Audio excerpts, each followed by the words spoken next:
Good morning students. आज हम चर्चा करेंगे उग्र राष्ट्रवादियों की विचारधारा एवं साधन। इससे पहले के वीडियो में हमने उदार राष्ट्रवादियों के बारे में बात की थी। हमने देखा था कि उदार राष्ट्रवादियों की क्या विचारधारा थी और उनके क्या लक्ष्य थे और अपने लक्ष्यों को प्राप्त करने के लिए उन्होंने कौन से साधन अपनाए। आज हम बात करेंगे उग्र राष्ट्रवादियों के बारे में। सबसे पहला पॉइंट हम लेते हैं, ब्रिटेन और भारत के हित नितांत विरोधी हैं। देखिए, इसे हम कंपैरिजन करते हुए समझते हैं। उदार राष्ट्रवादियों का ये मानना था कि भारत में ब्रिटिश साम्राज्य भारतीयों के लिए हितकारी है। उनका ये मानना था कि अंग्रेज़ों के आने से हमें बहुत से लाभ हुए हैं। हमारे देश में राजनीतिक एकता की स्थापना हुई, पाश्चात्य शिक्षा, अंग्रेज़ी भाषा, संचार साधन आदि बहुत से लाभ हमें अंग्रेज़ों से मिले हैं। तो हमारे देश में अंग्रेज़ों का शासन हमारे लिए लाभदायक है। लेकिन उग्र राष्ट्रवादियों का मानना था कि भारत और ब्रिटेन के हित बिल्कुल विरोधी हैं। उनका ये मानना था कि ब्रिटिश साम्राज्य के साथ चाहे कितना भी सहयोग क्यों न किया जाए, उसके द्वारा भारत अपने राजनीतिक लक्ष्य की प्राप्ति नहीं कर सकता। विपिन चंद्र पाल का भी ये कहना था कि ब्रिटेन के आर्थिक हितों की दृष्टि से यह नितांत आवश्यक था कि भारत पर उसका राजनीतिक नियंत्रण बना रहे। अतः युद्ध के बिना भारत को स्वतंत्रता प्राप्त होना बिल्कुल असंभव है। तो उग्र राष्ट्रवादियों का मानना था कि भारत और ब्रिटेन के हित बिल्कुल विरोधी हैं। दूसरा पॉइंट हम लेते हैं, ब्रिटिश राज्य की न्यायप्रियता में विश्वास नहीं। उदारवादियों का अंग्रेजों की न्यायप्रियता में विश्वास था। उनका ये मानना था कि ब्रिटिश जाति एक न्यायप्रिय जाति है और यदि भारतीय जनता अंग्रेजों को अपना दृष्टिकोण सही तरीके से समझा दे तो अंग्रेज उनकी बात मान लेंगे। लेकिन उग्र राष्ट्रवादियों को अंग्रेजों की न्यायप्रियता में बिल्कुल विश्वास नहीं था और उनका ये मानना था कि चाहे हम अंग्रेज़ों से किसी भी तरीके से हम अपनी बात उन्हें समझाएं, लेकिन अंग्रेज केवल दबाव की भाषा समझेंगे, वे हमारे दृष्टिकोण को कभी स्वीकार नहीं करेंगे। इसके बाद नेक्स्ट है लक्ष्य। अब हम लक्ष्य की बात करते हैं। देखिए, जो उदार राष्ट्रवादी थे उनका लक्ष्य था कि अंग्रेज भारतीय प्रशासन में सुधार करें। उनका ये मानना था कि भारतीयों को भी सत्ता में शामिल किया जाए, भारतीयों को मताधिकार का अधिकार मिले, विधायी परिषदों में सुधार हो, भारतीयों को सेना में पद दिए जाएं, भारतीयों को प्रशासन में पद दिए जाएं। अर्थात उनका लक्ष्य था ब्रिटिश शासन में सुधार। वे ये मानते थे कि भारत में ब्रिटिश शासन बना रहे और ब्रिटिश शासन के अंतर्गत ही भारतीयों को सत्ता में भागीदारी दी जाए। लेकिन उग्र राष्ट्रवादियों का ये मानना था कि चूंकि ब्रिटिश शासन हमारे लिए किसी भी दृष्टि से हितकारी नहीं है, अतः हमारा लक्ष्य होना चाहिए ब्रिटिश शासन की समाप्ति। उग्र राष्ट्रवादी किसी भी रूप में ब्रिटिश शासन को बनाए रखना नहीं चाहते थे। उनका एकमात्र लक्ष्य ये था कि अंग्रेज भारत छोड़कर चले जाएं और उनका लक्ष्य पूर्ण रूप से ये था कि भारत में ब्रिटिश शासन की पूर्ण रूप से समाप्ति हो और शासन करने का पूरा अधिकार भारतीयों को सौंप दिया जाए। इसके बाद हम बात करते हैं अब साधन के बारे में। देखिए, उदार राष्ट्रवादियों के साधन देखे थे हमने। उदार राष्ट्रवादियों के साधन थे प्रार्थना पत्र देना, याचिका पत्र देना, प्रतिनिधि मंडल भेजना। लेकिन ये जो साधन थे, इन साधनों से उग्र राष्ट्रवादी संतुष्ट नहीं थे। इन साधनों को उन्होंने कहा राजनीतिक भिक्षावृत्ति और उन्होंने कहा कि अगर हमें अंग्रेजों से अपना अधिकार चाहिए तो हमारे साधन भी प्रभावशाली होने चाहिए। तो उन्होंने जो साधन अपनाए उग्र राष्ट्रवादियों ने, वे साधन क्या थे? वे साधन थे स्वदेशी, बहिष्कार और राष्ट्रीय शिक्षा। अब हम इन तीनों के बारे में बात करते हैं। स्वदेशी से अभिप्राय है साधारण भाषा में जो अपने देश का हो। लेकिन यहाँ स्वदेशी से अभिप्राय केवल सामान से नहीं था। उग्र राष्ट्रवादियों का ये मानना था कि हम स्वयं अपने देश से संबंधित चीज़ों को ही अपनाएं, चाहे वह स्वभाषा हो, चाहे वह हमारे देश में उत्पादित कोई सामान हो, हम चाहे हमारे देश की शिक्षण संस्थानें हो, पर हमें स्व को अपनाना है, अर्थात हमें स्वदेश की, अपने देश की बनी हुई चीज़ों को ही अपनाना है। तो उनका विश्वास किस में था? उनका विश्वास था स्वदेशी में। स्वदेशी के बाद आता है बहिष्कार। जब हम स्वदेशी को अपनाएंगे तो स्वदेशी को हम तभी अपना सकते हैं जब हम बहिष्कार को अपनाएं। स्वदेशी का मतलब है जो अपने देश का है उसको अपनाना। ये तभी संभव है जब हम जो दूसरे देश का है उसको अपनाने से इनकार करें। तो एक तरीके से स्वदेशी और बहिष्कार एक दूसरे के पूरक हैं। उग्र राष्ट्रवादियों का ये मानना था कि हम जब स्वदेशी को अपना रहे हैं तो हमें बहिष्कार को भी स्वीकार करना होगा।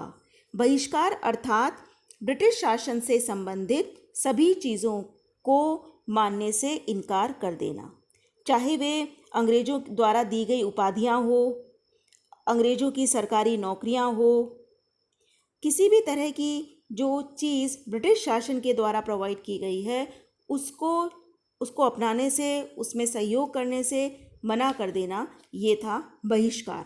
कि पूरी तरह से ब्रिटिश शासन का बहिष्कार करना, चाहे वे उनकी शिक्षण संस्थानें हो, उनके द्वारा स्थापित की गई अदालतें हों, या उनके द्वारा बनाया गया सामान हो, उनका प्रोडक्ट हो, हमें हर ब्रिटिश चीज़ का बहिष्कार करना है।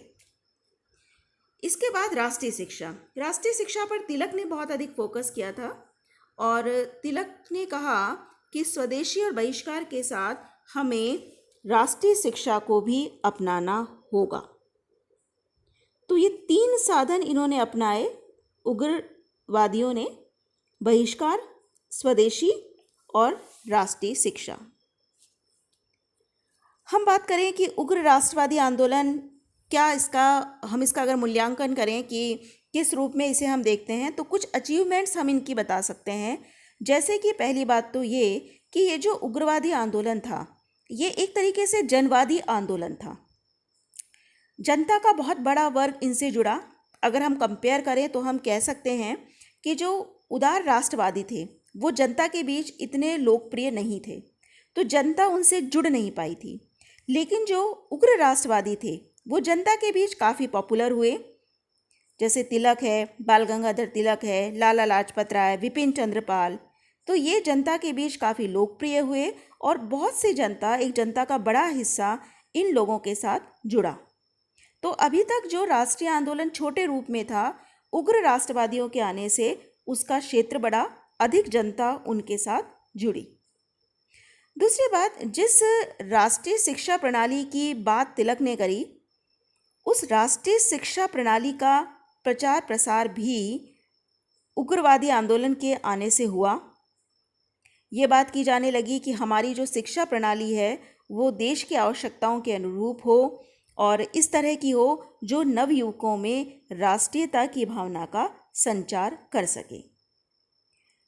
उग्र राष्ट्रवादी आंदोलन के नहीं आने से पहले हम केवल सुधारों की बात कर रहे थे, राजनीतिक सुधार तक ही हमारी मांगें सीमित थी। लेकिन उग्र राष्ट्रवादियों के आने से जनता स्पष्ट रूप से स्वतंत्रता के स्वप्न देखने लगी।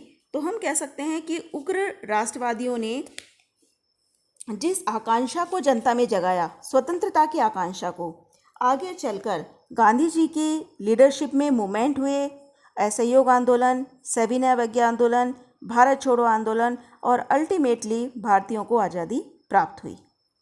अब हम एक बार मोटे रूप से उदारवादी और उग्रवादियों में अंतर रिवाइज कर लेते हैं कि हम दोनों में अंतर, मेन क्या क्या अंतर हम दोनों में बता सकते हैं। देखिए, सबसे पहली बात हम कर लेते हैं उग्र राष्ट्रवादी और उदार राष्ट्रवादियों में उद्देश्य की दृष्टि से क्या अंतर है। देखिए, उद्देश्य की अगर हम बात करें तो हम ये कह सकते हैं कि दोनों का ही लक्ष्य था सेल्फ गवर्नमेंट, स्वशासन। लेकिन उदारवादियों का ये मानना था कि हम क्रमिक सुधारों के मार्ग पर आगे बढ़ते हुए ब्रिटिश शासन की छत्र छाया में प्रतिनिधियात्मक संसदीय संस्थाओं की स्थापना करें। लेकिन उग्रवादियों का ये मानना था कि हमें किसी भी रूप में ब्रिटिश शासन नहीं चाहिए और उनकी जो स्वराज्य की धारणा है उसमें ब्रिटिश सम्राट के प्रति भक्ति के लिए कोई स्थान नहीं है। उनका ये मानना था कि हमें ब्रिटेन से शीघ्र अतिशीघ्र संबंध विच्छेद कर लेने चाहिए और भारतीयता पर आधारित स्वराज्य की स्थापना कर लेनी चाहिए। दूसरा पॉइंट हम लें तो उदारवादियों को अंग्रेजों की न्यायप्रियता में विश्वास था। उनका ये मानना था कि यदि अंग्रेजों को भारतीय दृष्टिकोण समझा दिया जाए तो वे उसे स्वीकार कर लेंगे, लेकिन उग्रवादियों को अंग्रेजों की न्यायप्रियता में, उनकी उदारता में बिल्कुल विश्वास नहीं था। तीसरा मेन अंतर जो ज़्यादा इम्पॉर्टेंट है वो है साधन को लेकर। जैसा कि तिलक ने भी कहा था कि हमें अपने उद्देश्य के कारण नहीं बल्कि उसे प्राप्त करने के उपायों के कारण उग्रवादियों की उपाधि मिली है। हम उदारवादियों की बात करें तो उदारवादियों के जो साधन थे, उदारवादियों के साधन क्या थे? उदारवादियों के साधन थे प्रार्थना पत्र भेजना, स्मृति पत्र भेजना, भाषण देना, लेख लिखना, शिष्टमंडल भेजना। लेकिन इन तरीकों में उग्रवादियों का बिल्कुल विश्वास नहीं था। उन्होंने इन तरीकों को राजनीतिक भिक्षावृत्ति कहा और उन्होंने जो तरीके अपनाए वो कौन से थे? वो थे स्वदेशी, बहिष्कार और राष्ट्रीय शिक्षा। चौथा मेन अंतर, उदारवादियों का मानना था कि ब्रिटेन और भारत के हितों में कोई विरोध नहीं है। ब्रिटिश शासन के अंतर्गत ही भारत का हित साधन संभव है। लेकिन उग्रवादियों का मानना था कि भारत और ब्रिटेन के हित एक दूसरे के बिल्कुल विपरीत है, अतः ब्रिटिश शासन भारत के विकास में कभी भी सहायक नहीं हो सकता।